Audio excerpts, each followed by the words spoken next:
राजाधिराज सद्गुरुनाथ सिद्धरामेश्वराय नमः। राजाधिराज सद्गुरुनाथ श्री भावराजाय नमः। राजाधिराज सद्गुरुनाथ श्री काळसिद्धेश्वरा। आज गुरुपौर्णिमा आहे। आम्ही सर्व भारतीय लोक जे आहोत, ज्याला भरतखंड असं म्हणतात, या देशाला जम्बूद्वीप असंही म्हणतात, हिंदुस्थान असंही म्हणतात। का तर इथला जो हिंदूंचा जीवन पद्धती आहे, भले अन्य धर्मही आले असतील इथे, पण जीवन पद्धती जी आहे, सगळ्यांची जीवन जगण्याची जी पद्धत आहे ते हिंदू जीवन पद्धत आहे। आणि या जीवन पद्धतीमध्ये एक लौकिक आणि एक पारलौकिक अशी दोन, महाराज जी आइए,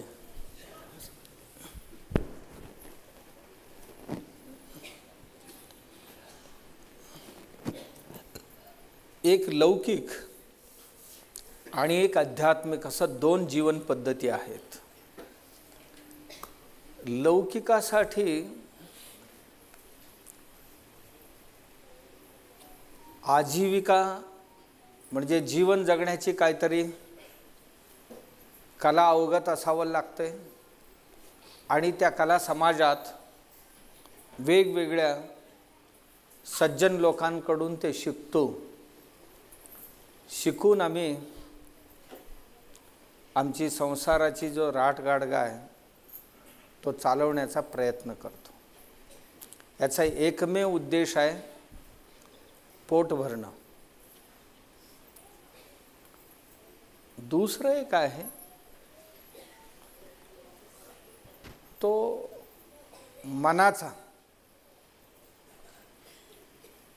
माणसाला भगवंताने शरीर जरी छोटा दिला असला, एक 5-5.5-6 फुटाचा शरीर, 6.5 फुटाचा शरीर देतो, एक 80-90 किलोचा 100 किलोचा एवढंच वजनाचा एक शरीर देतो। हा काय हत्तीच्या समोर हा काय फार मोठा नाही आहे, एक छोटासा शरीर दिला भगवंताने। आणि ह्याला भरण्याकरता किती लागणार आहे? फार कमी लागतो। सकाळी 1-2-3 भाकरी, संध्याकाळी चांगलं खाणाऱ्याला, नाहीतर सकाळी एखाद्या 1.5 चपाती, संध्याकाळी 1 चपातीवर भागवणारी सुद्धा ह्यात कितीतरी आहेत। आणि बरीच मंडळी आम्ही अशाही आहोत की याला गरज आहे की नाही हे न पाहता कोंबणारे आहोत। का खातोस एवढा? आहे ना, का सोडावं? का सोडावं म्हणजे आहे म्हणजे काय सगळीच गिळणार जर्सी गाईसारखं? त्या जर्सी गाई समोर पोथी जरी उघडून ठेवला क्विंटलचा, तिला अक्कलच नसतो। ती पोथी संपेपर्यंत सोडत नाही आणि एकदा पोट फुगला की बसते खाली, तडफडायला लागते, मग नंतर पाईप लावून सगळे बाहेर काढावं लागतं। तशी आमच्यातले बरीचशी जर्सी गाईसारखी माणसं आहेत। म्हणजे समोरचा संपल्याशिवाय बंदच करायचं नाही, खातच राहायचं, दिवसभर खायचं खायचं खायचं। आणि एकदाही आपल्या शरीराला विचारत नाही आम्ही की तुझी गरज किती आहे।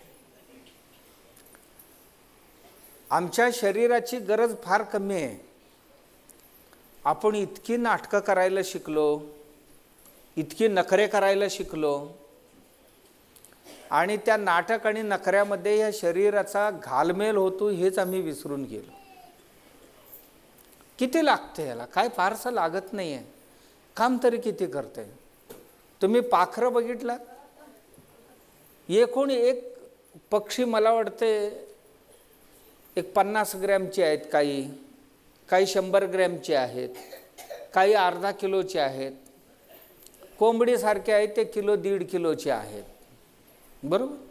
ह्या छोटी छोटी जे चिमणीसारखे आहेत, त्या पक्षी दिवसभर चू चू चू चू चू चू जे आवाज काढतात ती आवाज काढले तर जवळजवळ अर्धा मैल आवाज जातो, म्हणजे त्या आवाजात काय ताकद असेल. आणि हजारो वेळ या झाडावरनं त्या झाडावर, त्या झाडावरनं त्या झाडावर असं दिवसभर फिरत असते. आणि ते खात असते किती, एवढी एवढी खाते आणि एवढी ताकद येते कुठून तिला. पंखात बळ येण्याकरता शेवटी शरीरात ताकद लागतो ना, हे कुठून येते माहीत नाही. म्हणजे खात असेल किती, एकूणच तिचा 50 ग्रॅम सुद्धा वजन भरत नाही, तर त्याच्यात तिची पंख आली, हातपाय आली, हाडं आली आतमध्ये, मांस आला, हे सर्व मिळून 50 ग्रॅम आहे. मग खात असेल किती ग्रॅम? 5-10 ग्रॅम सुद्धा खात नाही. 5-10 ग्रॅम खाऊन दिवसभर अनेको किलोमीटर, अनेको मैल प्रवास करत असते. एवढी ताकद त्याला कुठून येते? आणि आम्ही काय खायला काय तंत्र आहे? मिळाले की आमच्या बरोबर एक स्वामीजी होते, बैठकीला एक पोती चिरमुरा संपवत होते. माझ्याबरोबर शास्त्र शिकायला होते ते, इथे होते, इथेही आले होते. ते म्हणायचे काय झाले, मला तो एक आजार आहे म्हणायचे. आणि श्रावणात गावी प्रवचनला बोलवायचे. ते प्रवचनला गेले की कोणाच्याही घरी जेवायला बोलवत नव्हते त्यांना. ते म्हणायचे काय नाही, आम्ही 2 माणसं नेमतो, ते माधुकरी करतील. मोठ्या डालग्यातच घेऊन यायचे ते. प्रत्येक घरात 1-2 भाकरी अख्खा गावातली गोळा करून आणायची. आणि आणल्यानंतर महाराजांनी जेवल्यावर जे आणणारी 2 होती त्यांना तरी 2 भाकरी ठेवायचं की नाही? त्यांनाही 2 भाकरी ठेवत नव्हते. नाही मलाच कमी पडले, आता तुम्हाला कुठे ठेवू असं म्हणायचं. तो एक आजार होता. आजार म्हणण्यापेक्षा आमच्या बऱ्याच लोकांची अवस्था वास्तविकच असं होत चाललेलं आहे. आम्ही गरजेपेक्षा अधिक खातो आणि त्यातून अनेक आजार निर्माण होतात. तसं लागते कमी, आणि त्याच्याकरता खूप काय शिकावं अशातलाही भाग नाही आहे. आमच्याकडे 64 कला जे आहेत हे सर्वही आजीविकेसाठी आहेत, पोट भरण्यासाठी आहेत. त्या काळात 64 प्रकारची वेगवेगळी तंत्र शिकत होते. सुतारकी, लोहारी, मातीचे काम करणारी, चमडीचे काम करणारी, लोखंडावर काम करणारी, पानावर हिरव्या पानांवर काम करणारी, आणि मिठावर काम करणारी, मोतीवर काम करणारी, आणि धान्यावर काम करणारी, अशी एकूण 64 कला आमच्यात आहेत. आणि हे फक्त आजीविकेसाठी आहे. आणि पोट माणसांची ईतवरही नाही आहे. तुम्ही जर बघितलं असा हात लावून, आमची पोट ईतवरही नाही आहे. आणि त्याला किती लागणार आहे? खूप कमी लागते. पण 8 तास रात्री झोपायचं, विश्रांती जर सोडली तर सगळी वेळ त्याच्या एकासाठीच घालवतो. बघा आपण पाहिजे तर आमच्या आयुष्यातलं अर्ध्याहून अधिक आयुष्य एवढीशी पोट भरण्यासाठीच आपण घालवतो. रात्रंदिवस खाणं आणि पिण्याची व्यवस्था करण्याकरताच आपण घालवतो. आणि त्याच्यापेक्षाही भगवंतानी मन जो दिलेला आहे आम्हाला, दिसायला खूप छोटा आहे आणि त्याची व्याप्ती प्रचंड मोठा आहे. मन ना, आपण म्हटलं तर सूर्य म्हटलं की सूर्यापर्यंत जाऊन परत येते, इतकी त्याची व्याप्ती आहे. आणि ह्या पृथ्वीतलं जेवढं आहे ना, हे सर्वही त्यात टाकलं तरी त्याचा पोट भरत नाही. अलेक्झांडर भारतात आला. हे जे काय आता आपण 190 देशांची गोष्ट, जगभरात एकूणच 190-95 देश आहेत. या 195 पैकी अर्ध्याहून अधिक देश जिंकलेला होता. जिंकून भारताकडे आला होता. त्याला विचारले अजून काय इच्छा आहे? नाही, हे सगळे जग जिंकावं तेव्हाच मला मनाला समाधान वाटेल असं म्हणाला तो. म्हणजे त्या माणसाचा मनाची भूक किती होती तर हे 200चे 200 195 देश पूर्ण त्याच्यात टाकल्याशिवाय त्याचे पोट भरत नव्हतं. एवढी व्याप्ती आहे त्याची. अलेक्झांडरचीच गोष्टी करतो अशातला भाग नाही आहे. आपण ऐकलं असणार, गुरु नानक देव एका श्रीमंतांच्या घरी जेवायला गेले होते. जेवून बाहेर आल्यानंतर त्याच्या घरावरची झेंडे बघितले, ध्वज लावलेले होते. विचारले एवढी झेंडी कशाची लावले हे झेंडे? तो म्हणाला, महाराज 1 करोड रुपये माझ्याकडे संग्रह झाले की एक झेंडा लावतो म्हटला. शेकडो झेंडा त्याच्या घरावर लागलेली होती. बरं हे उतरायचं केव्हा? तो म्हणाला उतरायचं प्रश्नच नाही, अजून भरपूर झेंडा लावायचा आहे म्हणाला. तेव्हा नानकदेव म्हणाले हे कशासाठी? कशासाठी लावत राहायचं म्हणाला. माझ्या मनाची भूक आहे ती. माझ्या मनाला समाधान होईपर्यंत मी हे मिळवत राहणार म्हणाला. मग नानकदेवाने त्याला आपल्या झोळीतनं एक सुई काढून दिली आणि म्हणाली, यजमान हे ठेवा तुमच्याकडे, मी जरा तीर्थयात्रेला चाललो आहे, काय आलो तर ठीक, नाही आलो तर आपण स्वर्गात भेटू ना, तिथे द्या मला म्हणाला. इथे काय परत भेट होईल नाही होईल, पण ही सुई तुमच्याकडे ठेवा, स्वर्गात भेटू आपण तिथे द्या. तो घरी गेला.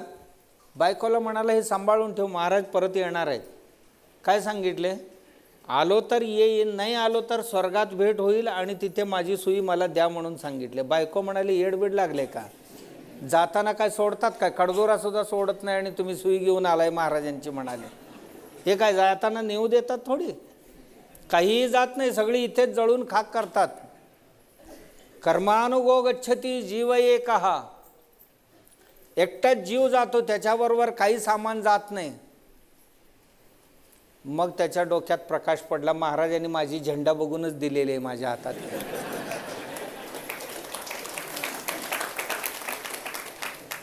ही झेंडा उतरवण्यासाठीच दिलेली आहे.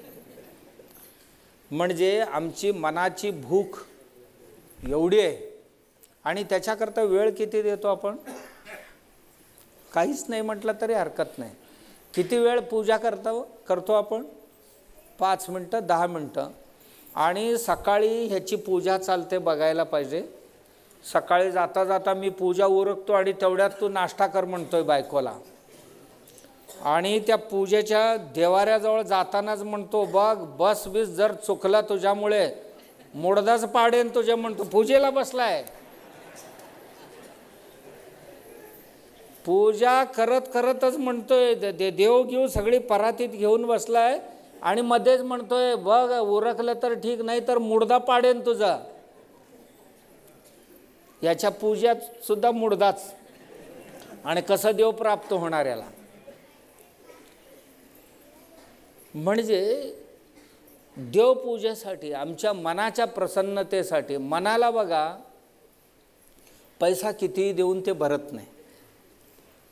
मनाला जमीन कितीही द्या ते पोट भरत नाही. मनाला कितीही नोकरी द्या पोट भरत नाही.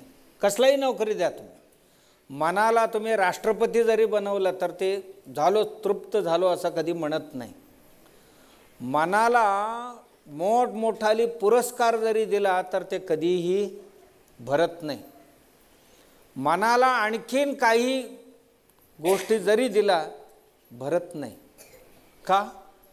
त्याची भूकच वेगळी आहे. त्याला जे हवं आहे ती जर दिली तर ती पटकन भरते. आणि तिला जे नको आहे आम्ही किती नेऊन ओतलं तरीसुद्धा नदीत हवन केल्यासारखंच आहे आमचं. का? तिला आवश्यकच नाही आहे ह्या सगळ्या गोष्टी आम्ही त्यात टाकतो. आम्ही मनाला समाधानी बनवण्यासाठी आज जे प्रयत्न करतो आहोत, जे आम्ही आता ह्यात टाकतो आहोत, ही कुठल्याही गोष्ट तिच्या अपेक्षित नाही आहे. कारण मनाच्या समाधानासाठी ह्या कोणत्याही गोष्टी लागत नाही. जाणाऱ्यांना विचारत, अलेक्झांडर एवढी देश जिंकून आला, जाताना म्हटला काय, माझी दोन्ही हात असं उघडी ठेवा, सेनापती माझ्या डोक्याजवळ उभा राहायला पाहिजे, वैद्य माझ्या पायाजवळ उभा राहायला पाहिजे, अशा पद्धतीने माझी मिरवणूक काढा, प्रेत यात्रा माझी प्रेताची. का?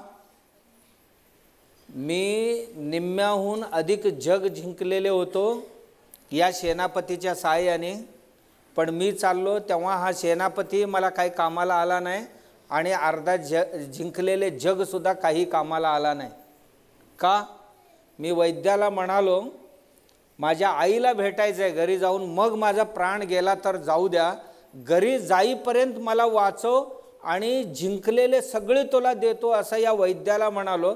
हा वैद्य म्हणाला, आम्ही मृत्यूवर उपचार करत नाही, आजारावर उपचार करतो, आणि तुम्हाला आता आजार नाही आहे, मृत्यू आलेले आहे, त्यामुळे माझा काहीही इलाज नाही म्हणाला त्याच्यावर. मग जगाला कळू द्या म्हणाला, जगाला कळू द्या, एवढी असून सुद्धा माझा कोणी काही करू शकले नाही. ही मनाची तृप्ती जी आहे या कुठल्याही पदार्थाने होत नाही, हे एकदा समजू द्या. माझ्यानंतर आणि कोणाला तरी लढाई लढायची हुकी आले तर त्यांनाही माहीत असू द्या म्हणाला तो अलेक्झांडर. सांगण्याचं तात्पर्य, मन दिसायला छोटं दिसतो पण ह्याची जबडा फार मोठा आहे आणि ह्याचा पोटही खूप व्यापक आहे. का? आपण नको त्या पदार्थ कितीही टाकले तरी वेस्ट आहे. जसं की एखादा लहान बाळ रडतंय, लहान बाळ रडत असते, तिची आई कुठेतरी गेलेली आहे, आई आई म्हणून रडत असते, आणि त्या बाळाला त्याचा बाबा येतोय, तुला चेक लिहून देतो 25 लाखाचा, गप म्हणतोय. बाळ म्हणते 25 लाख आणि ही चेक आहे ना बाबा तुझ्यासाठी आहे, मला ह्या 25 लाखाची चेकनी काही होणार नाही. बाळ गप्प होईल का 25 लाखाच्या चेकने? नाही. बाळासाठी एवढी चॉकलेट आणून ठेवले आणि आता तरी गप्प हो. तो म्हटला मला ह्याची दुःख नाही आहे. त्या बाळाला सांगितलं हे सगळे 7-12 तुझ्या नावावर करतो. तो म्हणतोय 7-12ची अपेक्षाच नाही ना मला. मग पाहिजे काय तुला? मला आई पाहिजे. आई सोडून इतर कितीही पदार्थ दिला तरी माझ्यासाठी ते व्यर्थ आहेत. आणि आई आली, बाळा का रडतोय, ये इकडे, एवढं म्हणून त्याला हातात घेतले की खलास संपलं. तसं आमच्या मनाला आईसारखंच एक वस्तू लागतं आणि ती दिली तर बाकी काहीही लागत नाही. मनाला समाधान देणारी हे मन त्या बाळासारखं आहे. आणि मनाला समाधान कोणाकडून मिळणार? गुरु नावाच्या आईकडून मिळणार आहे. जोपर्यंत गुरु भेटत नाही जीवनात, जोपर्यंत गुरु नावाची आई भेटत नाही, तोपर्यंत त्या बाळाचा म्हणजे मनाचा समाधान होणार नाही. मनाचा समाधानच होणार नाही. का? गुरु हे भवरोग वैद्य आहेत. हे जी आपल्याला आजार झडलेले भरपूर खायचे, याच्या व्यतिरिक्त आपल्याला काही माहीत नाही आहे. आणि मनाला काय लागते ही माहिती असणारी एकमेव व्यक्ती जगात कोण असेल तर ते गुरु आहेत. मनाचा वैद्य कोण असेल? मनोवैद्य म्हणतात. तुम्हाला माहिती असेल किंवा नसेल, भगवद्गीता आमच्या दृष्टीने हे धर्मग्रंथ आहे,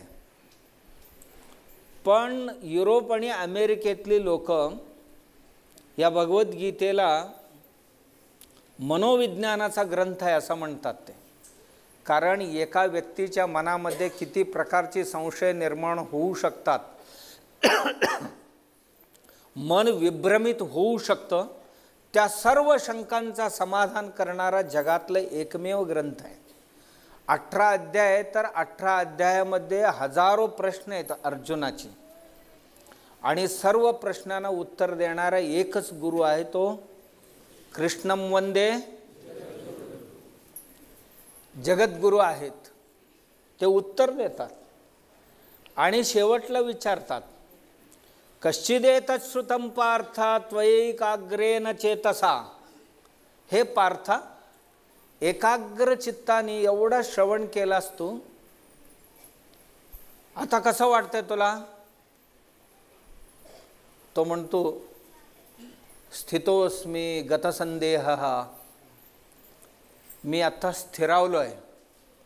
माझ्या सर्व प्रकारची संदेह म्हणजे भ्रांती, संशय निघून गेलेले आहेत. त्वत्प्रसादान्नमयाच्युता. आपल्या प्रसादवाणीनेच माझ्या मनातली सर्व संशय गेले. कोण? एक गुरु. त्या गुरूंच्या प्रसादवाणीने मनातल्या सगळ्या प्रकारचे संशय नष्ट झाले. मग आता करिष्ये वचनम तव. तू जसं सांगशील देवा तसं मी करायला तयार आहे. अर्जुन म्हणतो, तुम्ही आत्ता गुरु, आत्तापर्यंत मला वाटत होता मी काय काय करायला पाहिजे, काय काय सांगत होतो मी, पण आत्ता सगळी गेले माझ्या डोक्यातनं. आता तुम्ही जसं सांगाल तसं करायला तयार आहे. म्हटल्यानंतर गुरुनी काय सांगावं? यथेच्छसी तथा कुरु. तू जसं आत्ता इच्छा करशील तेच होणार आहे. तुला जे मर्जीला येईल ती कर. का? आत्ता निर्णय घेण्याची, योग्य निर्णय घेण्याची क्षमता तुझ्याकडे आलेले आणि तू काहीही केलास तरी हरकत नाही. का? हे कशाने झाले? एक गुरु. गुरु जर नसेल, जीवनाचा दिशा आणि दशा बदलून जाते.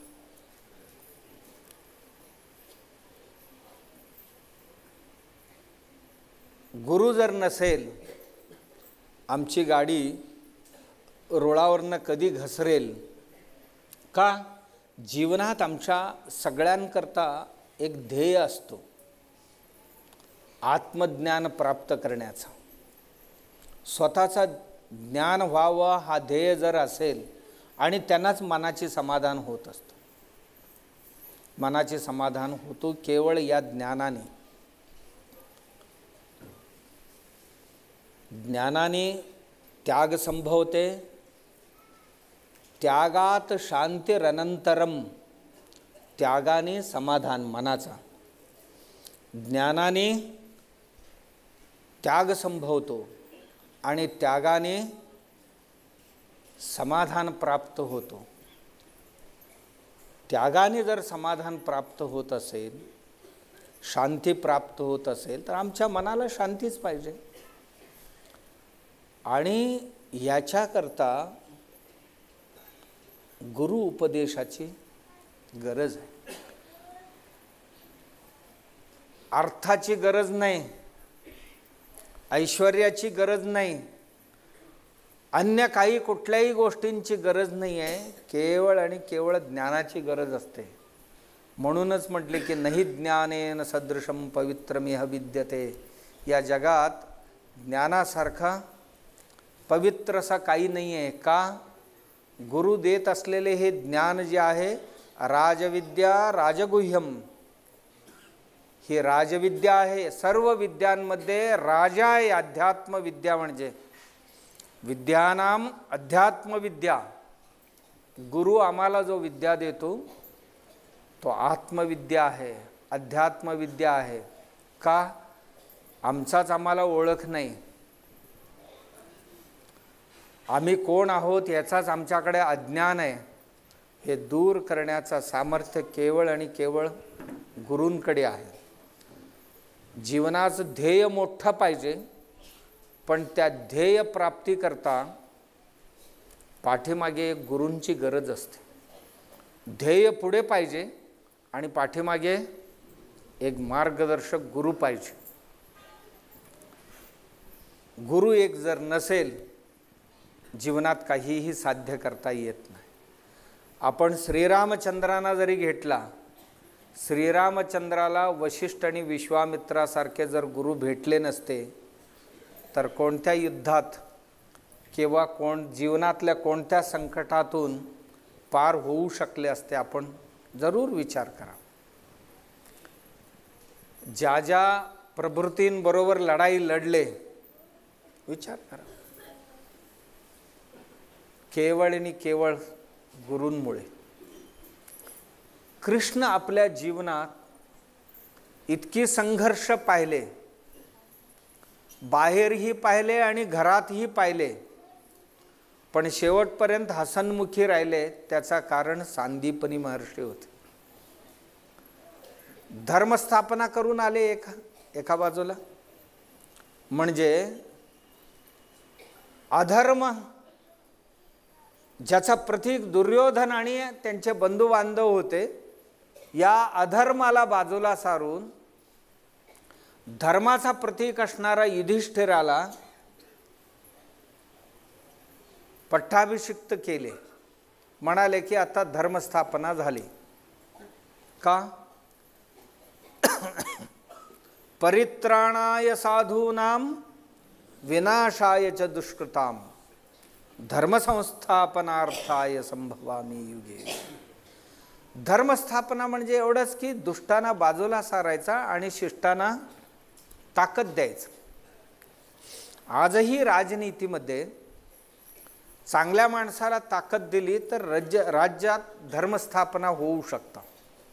राज्यकर्त्यांनी, जो राज्यकर्ता असतो मुख्य, त्यांनी जर ठरवलं सज्जन शक्तीला ताकद द्यायचं, एवढं जर ठरवलं तर दुष्ट शक्ती आपोआप बाजूला निघून जातं.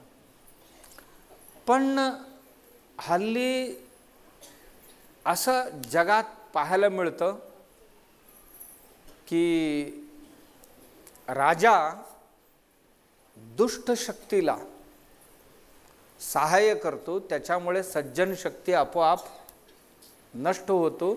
त्याच्यामुळे समाजात शोषण,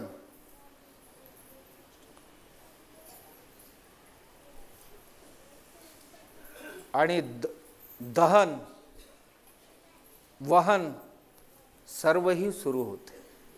जर माणसाने चांगल्यानं ताकद दिली, तर चांगुलपणाला जर प्रोत्साहित केला, तर त्यांच्या हातून समाजात खूप चांगल्या काम होऊ शकतात. आणि म्हणून आम्ही जेव्हाही मोठे माणसं भेटतात तेव्हा त्यांना मी विनंती करत असतो की तुमच्या आसपासला जी सज्जन शक्ती असेल त्यांना ताकद द्या. ताकद दिला तर समाजात तुम्हाला सत्परिवर्तन पाहायला मिळेल. परिवर्तन काय, दुष्ट परिवर्तनसुद्धा परिवर्तनच असतो, पण सत्परिवर्तन जे आहे सज्जन शक्तीला ताकद दिल्याने मिळत असते. तसं कृष्ण परमात्मा हे दुष्ट शक्तीला बाजूला सारले आणि सज्जन शक्तीला प्रतिष्ठित केले. एवढा करून घरी गेले. घरात यादवी सुरू झालेली होती. यादवीच सुरू झालेली होती अक्षरशः. का? त्यांची नातवंडे घरातच, यादव हे घरात यादवी सुरू झाली. म्हणजे त्यांचा जो कलह आहे, या कलहालाच यादवी असं म्हणतात. आजही ती यादवी इतक्या विकोपाला गेली. गावात बघा, भांडण या शब्दाला पर्यायी शब्द यादवी म्हणतात. यादवांचा आहे तो. घरात सुरू झाला कृष्णांच्या. नातवंडे दुष्ट शक्तीचे प्रतीक बनलेले होते. एवढंच नाही, त्यांच्या त्या दुष्ट कार्यामुळे त्यांचे जे कुलगुरू होते, कुलपुरोहित होते,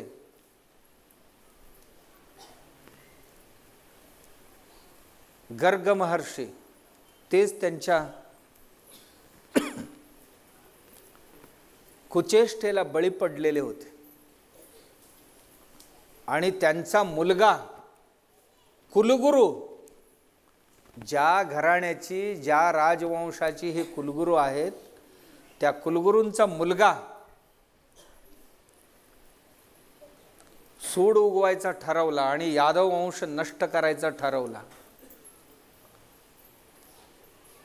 मग कधी नष्ट होणार? हे बाकीचे भांडून मरतील म्हटलं, कृष्णाला कसं नष्ट करायचं?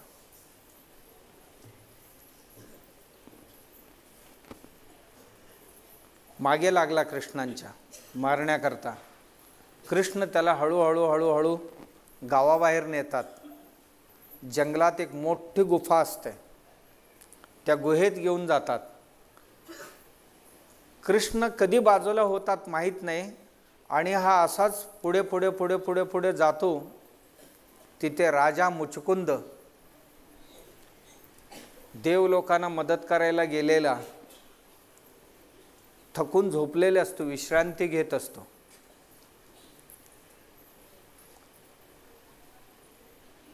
आणि हा त्या राजा मुचकुंदालाच कृष्ण समजून लात मारतो.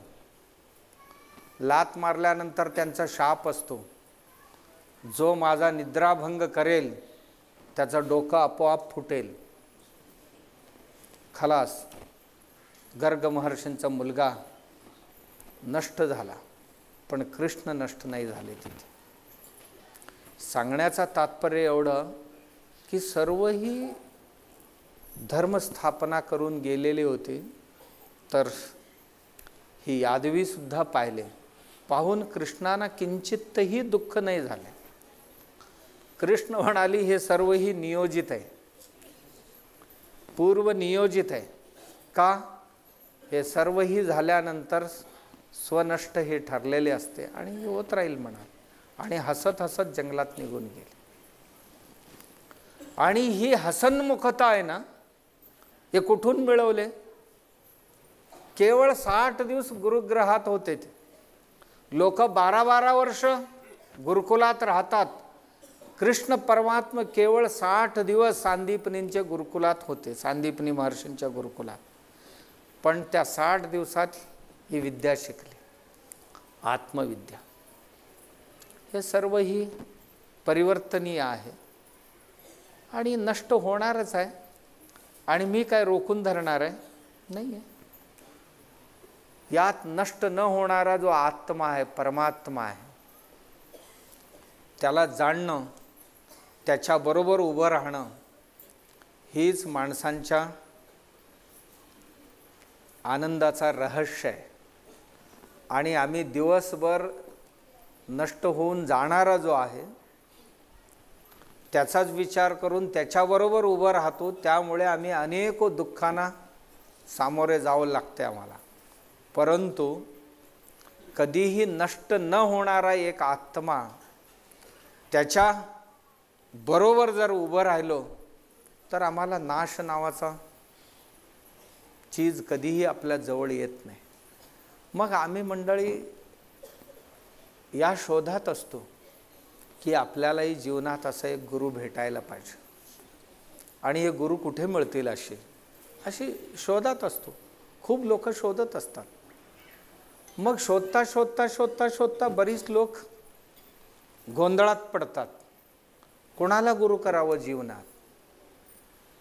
कोणाला गुरु करावं? खूप मोठी समस्या आहे आज. गुरु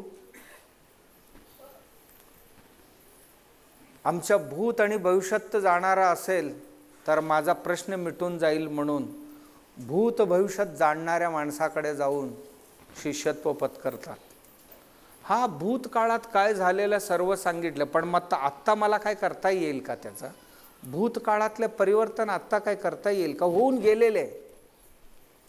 भविष्य जाणणारा आहे.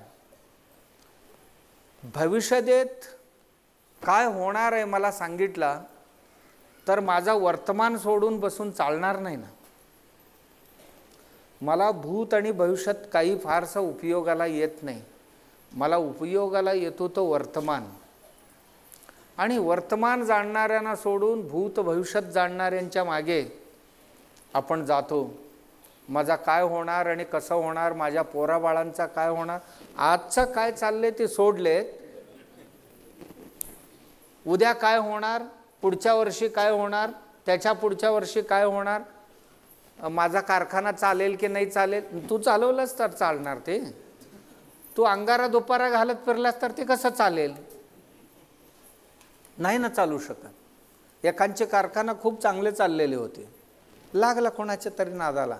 एका व्हिजिटला 1 लाख रुपये घेत होता तो. आणि तो यायचा सांगायचा, ही मशीन आहे ना काढून त्या कोपऱ्यात ठेव, आणि हा दरवाजा इथला काढ आणि ही भिंती बांधून टाक, ह्या बाजूला दरवाजा लाव. 4-5 वर्ष हीच करत राहिला आणि हे करता करता कारखानाच बुडला. आधी व्यवस्थित चालू होतं.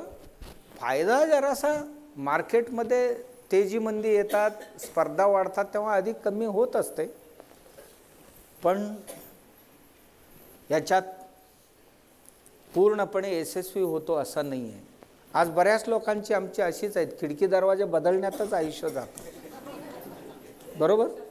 मलाही सांगतात बरीच लोक, स्वामीजी तुम्ही इकडचे काढा आणि तिकडी एक करा, तिकडी एक करा. मी म्हणतो अरे मी आल्यानंतर बघतोय काही कुठल्याही खिडक्या दारं बदललेले नाही, व्यवस्थित चालले, मी कशाला बदलू ते? नाही, बदलून बघा तुम्ही. काय बघायची कारण नाही बघा. ह्याच दारातनं आलो, ह्याच दारातनंच जाणार. बरोबर? आता दुसरीकडे दरवाजा लावून त्यातनं कुठे जाऊ मी? नाही, दुखवत नाही मी त्यांना. बरं बरं बरं बरं बरं असेल, शास्त्र असेल, करू आपण, बघू, असं म्हणत म्हणत म्हणत म्हणत विसरून जाईल असं करून टाकायचं. स्वामीजी हे कशावर बसलं? काही लोक येतात माझ्यावर, हे कशावर बसलाय? ही तरी हे तुमची ऊर्जा नाश करणार आहे, सत्यानाश होणार. तुम्ही याच्यावर बसलाय, तुमच्या खाली बसायला अमुक हे पाहिजे, तमुक हे पाहिजे. मी म्हणतो ठीक आहे, बसू. उद्या नको, आत्ताच मागवा म्हणतात. मी म्हटलं आज तरी नाही जमणार, उद्या बघू. उद्याचा दिवस येईपर्यंत त्यांची बंदोबस्त करायचा. एक तर हे तरी जातील, नाही तर आपण तरी बाजूला जाऊ. एवढे दिवस ह्याच्यावर बसलोय, चाललंय, आणि आता 1 दिवसाने काय होणार? आता तुमचा ताकद घटणार, अमुक होणार, तमुक होणार. जे मनाने कमजोर आहे ना त्याचा कधीही बल होत नाही.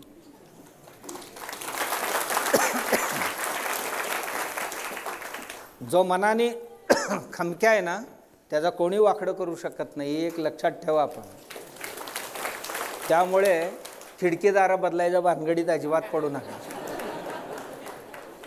फक्त उजेड वारा बघून करा, एवढंच, बाकी काही नाही. काही लोकांची समस्या ही आहे की हे माझे गुरु असावे का? जातात मग चिठ्ठ्या काढायचा, असं जाणार, काय होणार, परवा दिवशी काय होणार? होय, परवा दिवशी असं होणार आहे, पण त्याचा काय चुकवायचा काय आहे का? नाही, चुकवता येतं, पण प्रयत्न करावा लागणार. ते प्रचंड त्याच्याकरता ताकद लागणार. त्या ताकदीत हे मरते, त्या ताकदीतच हे मरते. प्रचंड ताकद लागणार. हे ऐकलं ना, झोपच लागत नाही, दुसऱ्या दिवशी दवाखान्याला न्यावं लागतं, जातं त्यात. सांगण्याचा तात्पर्य, जीवनात असेही गुरु आहेत. जीवनात मंत्रोपदेश करणार, वेगवेगळ्या विषयांच्या प्राप्तीसाठी वेगवेगळे मंत्र आणि साधना सांगणारे पण गुरु आहेत. का? लौकिक जीवन समृद्ध व्हावं, हा त्यामागील हेतू आहे. आणि आम्ही ठरवायचं आहे की माझ्या लौकिक जीवन किती समृद्ध राहावं. मी मानलं तर आत्ता आहे हे समृद्ध आहे, मी नाही मानलं तरी आमदारापेक्षाही माझं जास्त झाले तरी काही समाधान होत नाही. होय ना रे? तो आता अब्जाधीश आहे बाबा, आमचा काय तेवढा होणार आहे का? नाही. आणि बघा, मला कोंबड्याने कितीही पिसं लावून घेतले मोराचा, मोर काय होत नाही. ते होईल का? एका कोंबड्याने ठरवलं म्हणे, कोंबडी नव्हे कोंबडा, मी आता मोरासारखा व्हायचं असं ठरवला. मग काय, बाजारात गेला, मोर पिसा सगळी विकत आणला आणि लावून घेतला. आता चालता येईना, आधी चालत तरी होता. आता एवढं बांधल्यावर ते बोजा सहन व्हायला नको, ते उचलेनच. आत्ता दबलं, मेलं. अशी अवस्था येते मानवी जीवनामध्ये. म्हणून कोणाचं नाही बघायचं. या जगात देवाने जेवढी लोक बनवले ना, हे सगळी डिझाईन्स आहेत देवाची. प्रत्येकाकरता एक एक डिझाईन बनवलेले आहे. त्या डिझाईनमध्ये दुसरा कोणाचा मिक्स होत नाही. आमचा डिझाईन आमचा. तुम्ही जर मला बघून तुम्ही असं काहीतरी ड्रेस विस करून काहीतरी करायला जाल, ते महाराजांचं बरं असते वाटते, चला एवढे कपडे घातले की काम सुरू होते, म्हणून असं काहीतरी करायला जाल, काय होईल गॅरंटी नाही. आणि तुमचा संसार बरं असते म्हणून मी सगळे काढून ठेवून पॅन्ट शर्ट घालून चला लग्नच करूया म्हणून निघालो. माझा डिझाईन ठीक नाही राहणार. माझ्याकरता देवाने जी बनवलेले डिझाईन ती त्याच डिझाईनप्रमाणेच वागायला पाहिजे आणि त्याच्या विरोधात जाण्याचा कोणीही साहस करू नये. हां, त्याच्यात काय प्रगती करायचं आहे, जे मिळालेले आहे त्यात जरूर समाधान मानावं आणि पुढच्यासाठी प्रयत्न जरूर करावा. प्रयत्नवादी आहे माणूस, प्रयत्न नेहमी करत राहायला पाहिजे. का?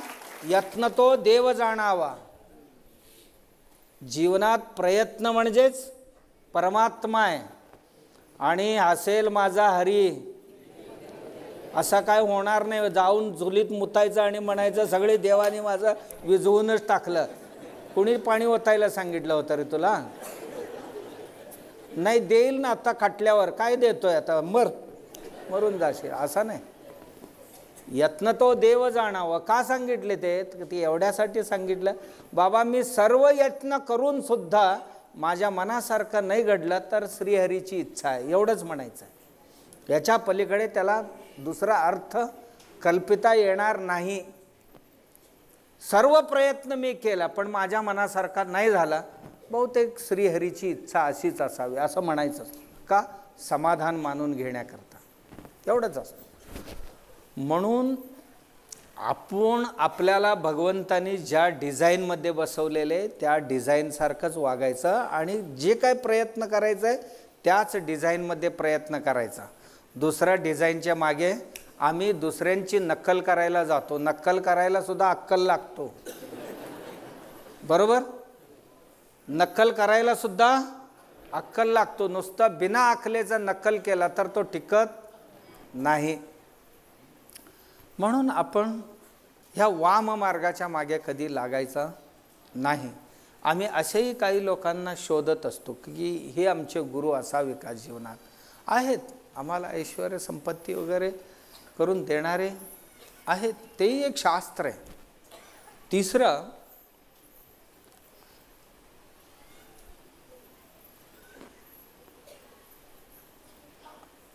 माट मंत्र काय म्हणतात त्याला. हे 3 रस्त्यावर ठेव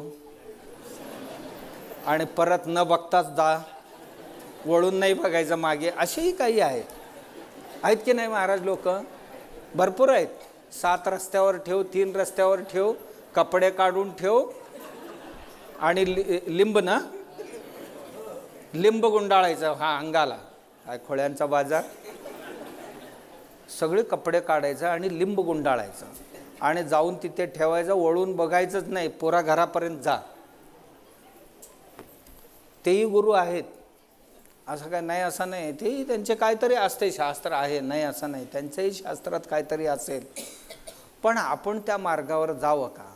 आणि माझ्या आध्यात्मिक समाधान त्यात मिळणार आहे का मला? नाही, माझे आध्यात्मिक समाधान कदापि त्यात मिळणार नाही. आणखीन आता काही गुरु असेही आहेत, तुला विजयी करतो. इलेक्शनमध्येच फक्त सीजनल गुरु म्हणतात त्यांना. ते सीझन सुरू झाले की ते गुरु वर येतात आणि ते इलेक्शनचं सीझन गेले की महात्मा झोपतो तो. आणि अशी गुरु प्रत्येक गावात भेटतील तुम्हाला. हे घेऊन जा, ते घेऊन जा आणि हे या कोपऱ्यात ठेव, ते त्या मतदान केंद्राच्या या कोपऱ्यात एक बांध, त्या कोपऱ्यात एक बांध, आणि मतदार ह्याच्या खालनं जायला पाहिजे, तुझ्या मडक्या खालनं जे बांधलेले आहे ना ते, त्याच्या खालनं गेलं की त्याच्या बुद्धीच पालटते आणि तुलाच मतदान मिळतील सगळी. आहेत की नाही बाबा तुमच्याकडे? तुमच्यासारख्यांनी सांगितलेले आमच्याकडे आलेले आहेत. असे खूप गुरु. आणि त्या गुरुजनांच्या इथे काय होते, तो म्हणतोय ही ने आणि ही भात शिजव आणि अमुक अमुक ठिकाणी ठेव चारी बाजूला. मग तेवढ्यात ते दुसरी पार्टी जाते त्याच गावातले. एका पार्टीला सांगितलं, दुसरी पार्टी जाते. मग असं अरे तुमच्या गाववाल्यांना मी आत्ताच सांगितलं की महाराज काय बिघडत नाही, आमची 50,000 जादा घ्या. मग हे उलटवा. आता उलटवा म्हटले की तो म्हणतोय ते ठेवतात ना, तू एक कुत्रं नाही तर गाय घेऊन जा आणि सगळी चारून टाकते. ते भात ठेवलेले आहेत ना, चारून टाक म्हणजे तुझं काम होईल. म्हणजे दोघांनाही गुरु हे. असेही काही गुरु आहेत आता देशभरात आहेत. आणि काही लोक ह्या गुरूंच्या मागे आहेत, त्या गुरूंच्या मागे आहेत. आणि काही लोक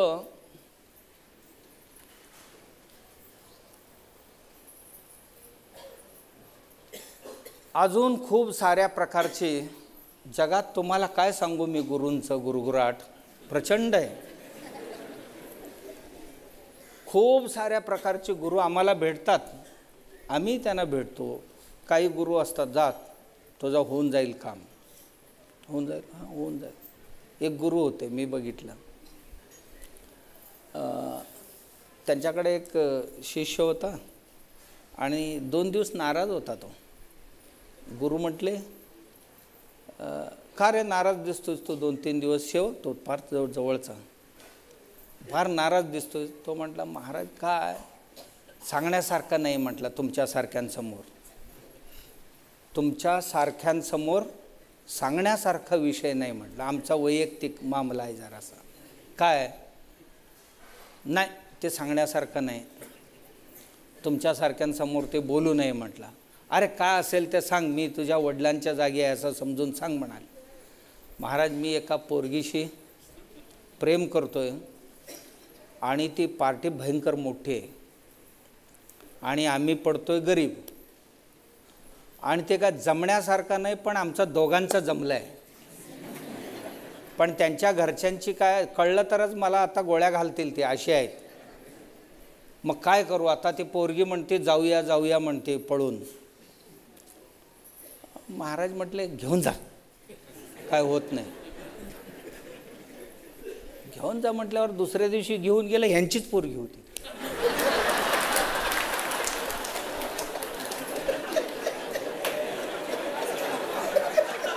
कळलं का तुम्हाला?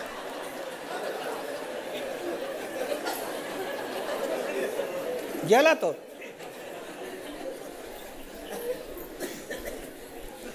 आता काय सांगावं, आमच्या जीवनात गुरु कसे असायला पाहिजे. आणि तुम्ही आहे की नाही, तुम्ही हसताय खरे, पण तुम्ही ह्या सगळ्या ह्याच्यात रोज जाणारीच गँग आहे.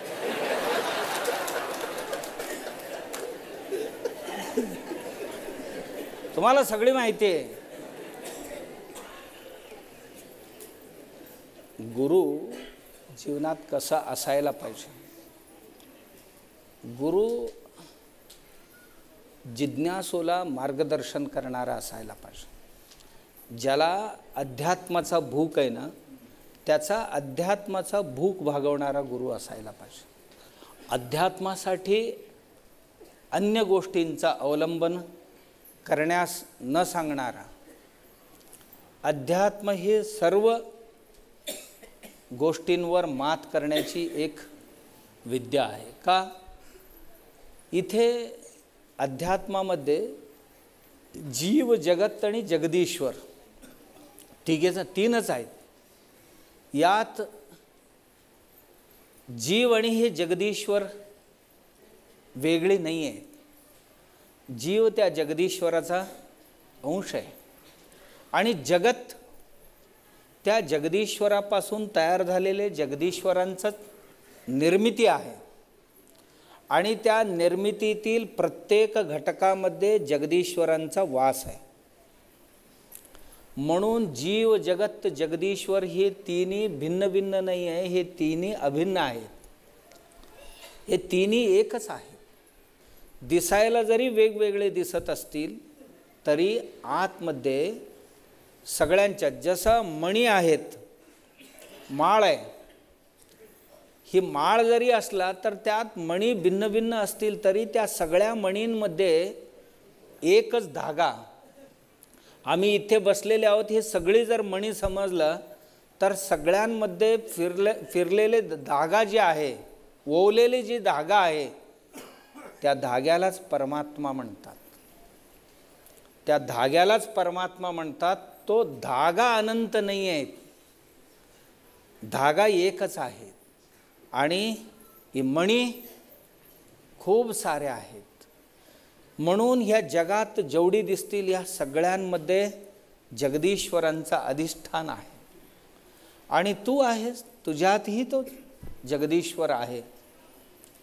आणि त्या जगदीश्वरावर श्रद्धा निष्ठा ठेवून राहावं हे गुरूंचं उपदेश असतो. बाकी सर्व ही जी जगत आहे ना, हेच सांगतो गुरु, हे जग आहे ही परिवर्तनीय आहे. ही या क्षणाला आज जसा आहे तसा उद्या सकाळी नाही आहे, उद्या सकाळी आहे उद्या दुपारी नाही आहे, ही परिवर्तनीय आहे. आमचं सुद्धा शरीर बघा, आम्ही जन्माला आलो या साईजमध्ये नव्हतो आणि आज आमचा साईज कमी जास्त झालेले आहे. आणि आज जसं आहोत तसं उद्या 90-95 वर्ष झाले की असं राहत नाही आम्ही. त्यांची क्षमता खूपच परिवर्तनीय असते.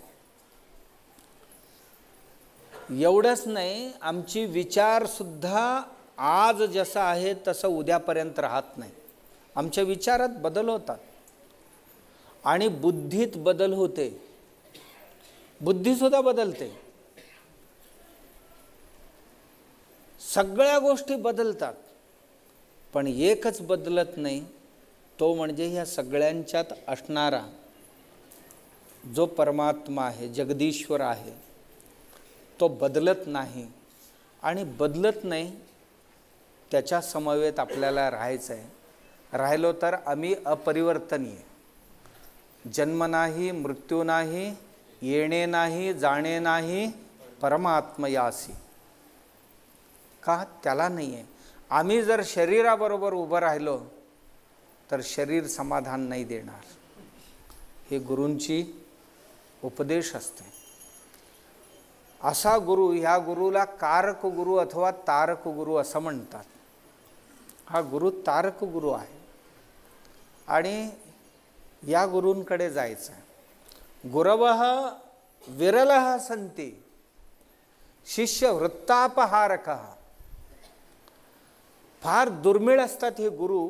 शिष्यांचं मनाची चांचल्यता नष्ट करून किंवा चांचल्यतेचं हरण करून, चंचलता आहे ना शिष्याच्या मनातली, ती चंचलता नष्ट करून त्याच्यामध्ये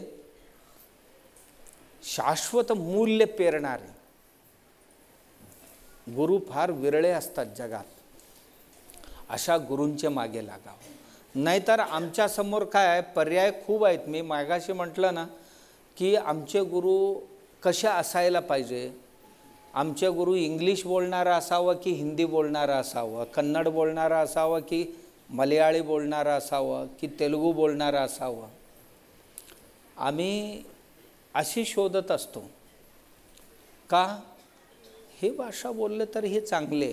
आता आम्ही ठरवून टाकले ही संस्कृत सगळी हे गुळगुळीत झालेले आहेत. नाही, आता इंग्लिश बोलणारा गुरु असेल तर फर्स्ट क्लास. बरीच लोक त्याच्याच मागे आहेत, दिवसभर तीच शोधत आहेत. आणि काही लोकांना असं वाटते की मीडियामध्ये आजकाल फेमस कोण आहेत तेच गुरु आपण करायचं, त्यांच्याचकडे जायचं. मीडियामध्ये प्रसिद्धी किती मिळतो आणि ती व्यक्ती माझ्या जीवनात गुरु बनावं असेही बऱ्याच लोकांना वाटतं. किंवा सोशल मीडियामध्ये जे फास्ट चालतात आत्ता गुरु लोक, आणि त्यांना आपल्या जीवनात आपण गुरु बनवावं असंही काही लोकांची स्वप्न आहे. पण ह्या सगळ्या गोष्टींपेक्षा गुरुत्व कुठे आहे,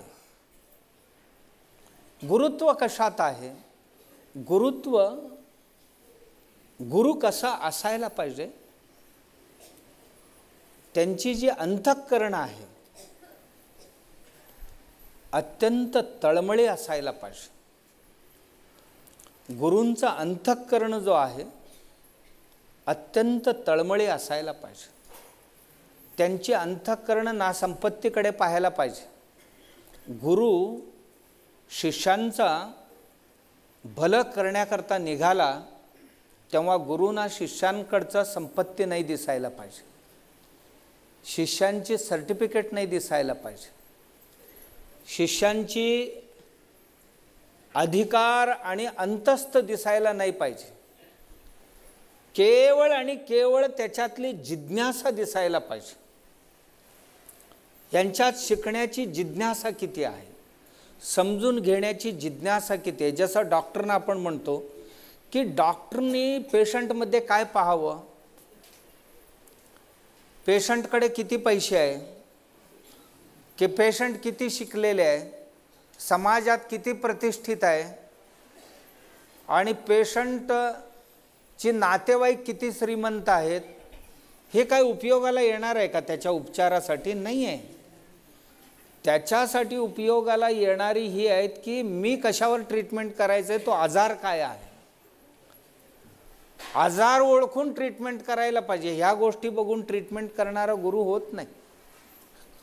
तसे आमच्याही जीवनात आमचा गुरु असा असायला पाहिजे की ज्यांच्याकडे तळमळ आहे, जो जिज्ञासेला महत्त्व देतो, की ज्ञातुम इच्छुम, की आत्मतत्वाला जाणण्याची ज्याच्याकडे तीव्र इच्छा आहे. ही या व्यक्तीकडे आहे का, किंवा नसेल तर ह्याच्यात जिज्ञासा निर्माण करणं. आणि त्या गुरूंना हे वाटत असायला पाहिजे की ह्यांच्यातील या जिज्ञासेला आड येणारी ज्या काय विषय आहेत, ज्या काय दुर्गुण आहेत, यांच्यावर प्रहार करून ह्यांना नष्ट केले तर ह्यांच्यात सज्जन शक्ती जागृत होईल. त्या सज्जन शक्तीतनं जिज्ञासा जागृत होईल, आत्मज्ञानाची इच्छा जागृत होईल. असा पाहणारा गुरु आपल्या जीवनात असायला पाहिजे. ते कोणी असो, कोणत्याही प्रांतातली असो, कोणत्याही भाषेतली असो, कोणत्याही वयातली असो आणि कोणत्याही लिंगातली असो. पुल्लिंग स्त्रीलिंग असं काय म्हणायची काही कारणच नाही आहे. कोणी असो की आपलं भलं करू शकेल का, एवढंच आपण अशा गुरूंकडे जावं. अशा सगळ्या गुरूंची एक प्रतिकात्मक गुरु वेदव्यास. जुन्या काळात हे अध्यात्मशास्त्र सर्वही एकत्रित करून जिज्ञासूला वाचण्यास सोपं जावं, कळण्यास सोपं जावं म्हणून एक शास्त्र रचना करणारे वेदव्यास जे आहेत, त्या वेदव्यासांची जी जयंती आहे त्यालाच गुरुपौर्णिमा म्हणून साजरी करण्याची. आणि वेदव्यासाने हे सांगितलं, माझ्या जयंती करण्यापेक्षा गुरुत्व संपन्न लोक या जगात जे जे आहेत त्या सर्व गुरुजनांचा मान सन्मानासाठी हे गुरुपौर्णिमा साजरा करावं. म्हणजे गुरुपौर्णिमा म्हणजे गुरुजनांचा मान सन्मान वाढवणारा दिवस असा मानला जातो. आणि गुरु सद्वस्तू दाखवी तो सद्गुरु. सद्गुरोर ज्ञानदाता, जो केवळ आणि केवळ तत्वज्ञानाचा उपदेश करतो, ज्ञान देतो, तोच गुरु. जो अज्ञान अंधकार नष्ट करतो आमच्या जीवनातला, आम्हाला दुर्मार्गापासून सन्मार्गाकडे नेतो, अंधारापासून प्रकाशाकडे जो नेतो, आम्हाला मृत्यूपासून अमृतत्वाकडे जो नेतोय, तो आपला गुरु असावं. आणि अशा गुरुला आपण शरण जावं. आणि हे गुरु सर्वत्र पाहायला मिळतात. आणि या गुरूंना आपण कुठेतरी ऐश्वर्य आडंबरामध्ये शोधण्याचा प्रयत्न केला तर कधी कधी अपयश हाती लागण्याची साध्यता आहे. हे खूप साधी असतात. गाडी रैक्व नावाचा जानुश्रुती महाराज बसलेले होते. जानुश्रुती महाराज म्हणजे खूप मोठे पुण्यवान व्यक्ती. आणि दोन पक्षी आकाशातनं चाललेले आणि ते आपसात बोलत होते. एक पक्षी म्हणत होते, जानुश्रुती महाराजांनी जे धर्मकार्य केलेले, पुण्यकार्य केलेले, या दिगंतात सगळीकडे पसरलेले त्यांची ज्ञानाची प्रभा आणि त्यांची पुण्याची प्रभा, असा एक पक्षी म्हणत होते की त्या पुण्यप्रभेला भेदून आपण दोघेही चाललेले आहोत, असा एक पक्षी म्हणाले. दुसरी पक्षी काय म्हणाले, ह्यांची कुठली एवढी पुण्याई आली, त्या गाडी रैक्वाच्या पुण्याई समोर हे काहीही नाही, असं दुसरी पक्षी म्हणाले. आणि उद्यानात बसलेला जानुश्रुती ह्या दोघांची संवाद ऐकत होता. जानुश्रुती महाराज म्हणाले की माझ्यापेक्षाही एक श्रेष्ठ, माझी पुण्यप्रभा त्यांच्या समोर किंचितही नाही, असं दुसरी पक्षी म्हणाली. मग ते कोण आहेत गाडी रैक्व, शोधूया. म्हणून जानुश्रुती महाराजांनी त्यांच्या सगळ्या मंत्र्यांना बोलवलं, आदेश दिला की हे गाडी रैक्व कुठे आहे त्यांना शोधून काढा. शोधायला माणसं निघाली. कारण महाराजांच्या पेक्षा मोठा माणूस म्हटल्यानंतर ते म्हणाले मोठमोठे राजवाड्यात शोधायला गेले. राजवाड्यात कुठे सापडतो, नाही सापडलं. मोठमोठ्या श्रीमंतांच्या, कारण एवढा पुण्यकार्य, ह्यांच्यापेक्षा 1000 पटीने पुण्यकार्य करणारा तो श्रीमंतच असायला पाहिजे. जगात जेवढी श्रीमंत होती श्रीमंतांच्या घरात शोधले, सापडला नाही. आणि म्हणाले काय त्यागवीग करून जंगलात बिंगलात गेलाय का बघा. म्हणाले जंगलात गेले लोक शोधायला, कुठे सापडे ना. एका महात्म्याला विचारले, इथे गाडी रैक्व नावाचा माणूस कोण आहे का. तो म्हणाला का का म्हणजे आमच्या महाराजांनी त्याला शोधून आणायला सांगितले. म्हणाले त्या झाडाखाली बघ, एक्का गाडी होती त्याची. त्या काळात, उपनिषद काळातली गोष्ट आहे. म्हणजे भारतात बैलगाडी तयार करण्याची तंत्र त्या काळात विकसित होता. अस्त्रशस्त्र तयार करत होते आणि बैलगाडी बनवत नव्हते. मथनी यंत्र म्हणजे रवी, त्या काळात खूप मोठं संशोधन होतं. दुधातलं तूप बाहेर काढायचं, हे काय लहान संशोधन नव्हतं त्या काळात. त्या काळात बैलगाडी सुद्धा छोटं नव्हता. आणि एक्का गाडी, एका बैलावर चालणारी गाडी, झाडाखाली आहे बघतो एक्का गाडीवाला, तोच गाडी रैक्व म्हणाले. गेले जानुश्रुती महाराजांचे सैनिक तिथे. ए गाडी रैक्व तूच का रे. म्हणाले मी काही हे नाव ठेवून घेतलेले नाही आहे, मला ओळखण्यासाठी माझ्या आईबाबांनी काहीतरी ठेवलेले आहे असं म्हणतात. हा माझा नाव नाही आहे, मूळ नाव नाही आहे. मला असं कुठलं नाव आहे माहीत नाही मला, पण या शरीराला ओळखण्याकरता जन्मदात्याने ठेवलेली ही एक नाव आहे असं म्हणाला. ए जास्तच बोलतोयस तू. म्हणाले मग गप बसतो. म्हणाला गप काय बसतोय, आमच्या महाराजांनी माहिती मागितली तुझ्याकडून. म्हणाले बोलले तर असं म्हणताय, नाही बोललं तर असं करताय, कसं वागायचं. म्हणाले नाही गाडी रैक्व तूच काय. हां लोक म्हणतात. मग चल आमच्या महाराजांच्याकडे. म्हणाले तुमचे महाराज कोण. या देशाचा राजा जानुश्रुती महाराज, माहीत नाही तुला. रैक्व म्हणाला अशी भरपूर महाराज बघितले आम्ही. पलीकडच्या गावचा एक राजा वेगळा आहे, इकडचा राजा एक वेगळा आहे, आम्ही कुठलं कोणाकोणाचं नाव लक्षात ठेवावं. जिथे काम पडतं तेवढ्यांची लक्षात ठेवतो, आम्ही काय ओळखत नाही म्हणाले. तुला लागेल म्हणाले ओळख आता, चल म्हणाला आमच्याबरोबर. तो म्हणाला मी काय येऊ, काम माझं तुमच्या राजाकडे आहे की तुमचा राजाचा काम आमच्याकडे आहे? म्हणाले आमच्या राजाचा काम तुमच्याकडे आहे, मग त्यांनी यायला पाहिजे, मी कशाला येऊ म्हणाला.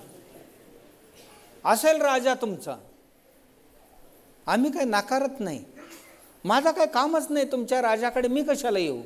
जर माझ्याकडे त्यांचं काम असेल तर राजा येतील. त्यांनी तसंच गेले आणि जाऊन सांगितले.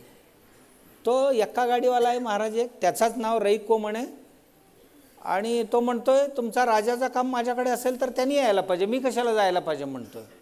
एकश्चित एक्का गाडीवाला असा बोलतोय. कोणाला? राजानं. हे काय योग्य वाटत नाही, तुम्ही हुकूम दिला तर मुंडकच आणून देऊ म्हणाले ते. महाराज म्हणाला नाही नाही नाही नाही नाही, असलं काम करायचं नाही, चला आपणच जाऊ म्हणा. कारण पुण्यात्मा होता तो. आला,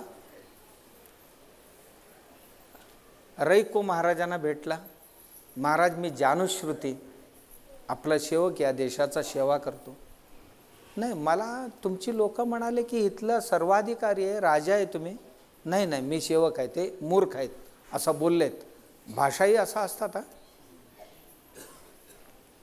तुम्ही विचारा कोणालाही, त्यांची भाषाच वेगवेगळी आहे. वॉचमन असतो त्याची भाषा वेगळी असते, आणि आतमध्ये एक खुर्ची टाकून बसलेले असतो त्याची भाषा वेगळी असते, आणि जरा आत गेला तर एक मंत्री बसलेले असतात त्यांची भाषा वेगळी असते, आणि मग त्याच्यापेक्षाही आत गेला तर मालकांची भाषा एक वेगळी असते.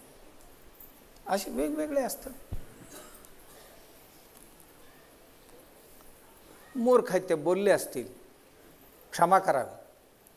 मी जानुश्रुती आपल्याकडे आलो, मी असा संवाद ऐकलेले. तुमच्या ज्ञानप्रभेसमोर माझी पुण्यप्रभा कचऱ्या समान आहे, असं दोन पक्षांची संवाद मी ऐकलेले. म्हणून माझ्या पुण्याईपेक्षाही मला आता ज्ञान संपादन करायचं आहे तुमच्याकडनं, आणि तुम्ही याल काय माझ्या राजवाड्यात? गाडी रईको म्हणाले ज्यांना ज्ञान संपादन करायचं आहे, जे ज्ञानी आहे त्यांच्याकडे राहायचं असते, ज्ञानी लोकांना घेऊन जातात थोडी. म्हणाले आमची निवास इथेच आहे झाडाखाली. राहता कुठे? याच झाडाखाली राहतो म्हणाले. कधीपासून? मला कळायला लागल्यापासून आमची मुक्काम इथेच आहे. मग आता आम्हाला ज्ञान मिळवायचं असेल इथेच यायला पाहिजे. आपण आला असता तर गरज वाटत नाही म्हणाले. मला जर वाटलं तर येईन म्हणाले, पण आत्ता तरी असं काही गरज वाटत नाही, कारण मला वाटेल की आता घरोघरी जाऊन आपणच ट्युशन घ्यावं.